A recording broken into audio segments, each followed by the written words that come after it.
Hello, welcome to Happy Reading with Darby G. Are you guys ready to see my favorite books right now? Okay. Sorry, I should say for kids under the age of 6 or 7. I'm going to kick it off with my #1 recommended book, Look Inside Your Body. This is our famed Look Inside series, which features the thick, heavy-duty pages, amazing flaps within flaps, bite-sized chunks of information. It's a great way to engage your children and get them learning and enjoying while they learn. This is the spread that every kid talks about because it shows how poop is made, right? Like, who doesn't want to see that? But it's actually a great way to teach them what happens to food as it's in your body. Veins and bones and what happens with your oxygen and your senses, how it works, how to keep yourself healthy, all of that. And that is just one of many Look Inside books in that series. Another one that I just cannot get enough of, and everybody that gets this says the same thing, is one of our slot through books. We also have a Squirrels version of this. So this features a little handy dandy mouse or squirrel, and don't worry about losing it. If you lose it, just talk to your consultant and they can get you an extra one. And this will go through, we have a visitor, I believe. This will go through all the slots on the pages that basically is a little mouse, and it goes up their pajamas, and kids love that one. Anyway, so it goes to the end when he finds some crumbs before a cat can get to him. So it is so adorable. It's great for fine motor skill development with kiddos. This You Choose, I classify this as a hidden gem because not many people know about it. This is going to have main spreads that will ask questions, very specific questions, but then they get to look at the picture and they get to decide what their answer is to that question. It's so fun to find out more about your kiddo. You can teach taking turns, being patient, and sharing as well. That one's called You Choose, great for kids 2 through 7. And then my favorite alphabet book in the world, you might have seen this in some of my other videos, is the Illustrated Alphabet.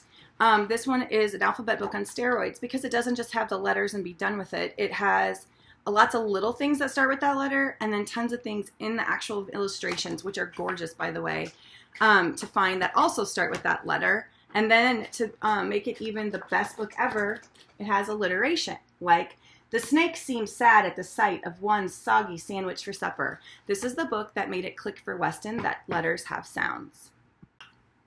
Okay, and then one of our newer releases is The Great Wildlife Search. This is a combined volume, so there's going to be multiple books of the same kind in it. These are going to be beautiful ecosystems with illustrations that have tons of stuff going on, like tons. And then what you do is you go around the border and it has a little blurb like, a snake blocks an enemy, simply splits in half to make 2 enemies. Find 10. And so it will tell you to find that many. It is so fascinating and actually fun to do. Count to 100 is the best counting book I've ever seen because check out these glorious illustrations.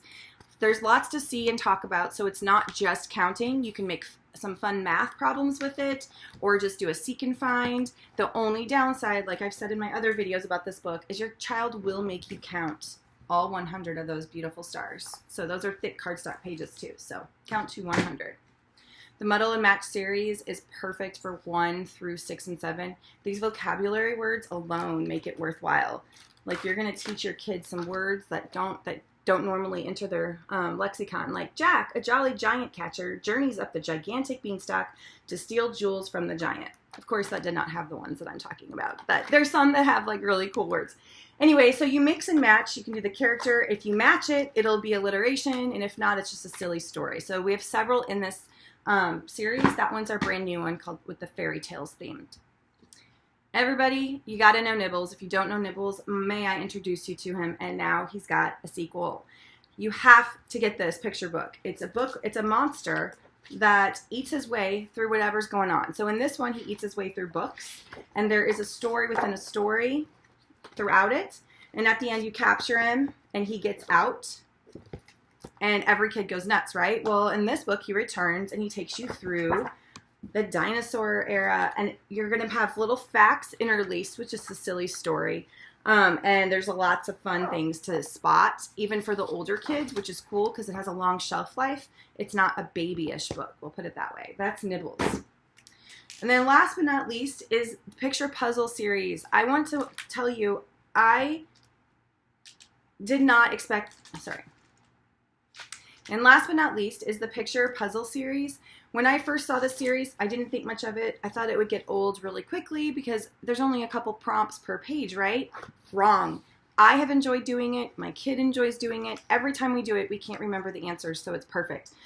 Who's taken my newspaper? Have you spied a spotted poodle? Spot a mouse-sized umbrella, and so forth. There's several themes in this, so just type in picture puzzles and all of them will come up. They're fabulous for kids, probably 2 and up. So that concludes my top picks, my favorites, my recommendations, whatever you want to call it. Those are the best of the best for now. So anyway, thanks for joining and happy reading.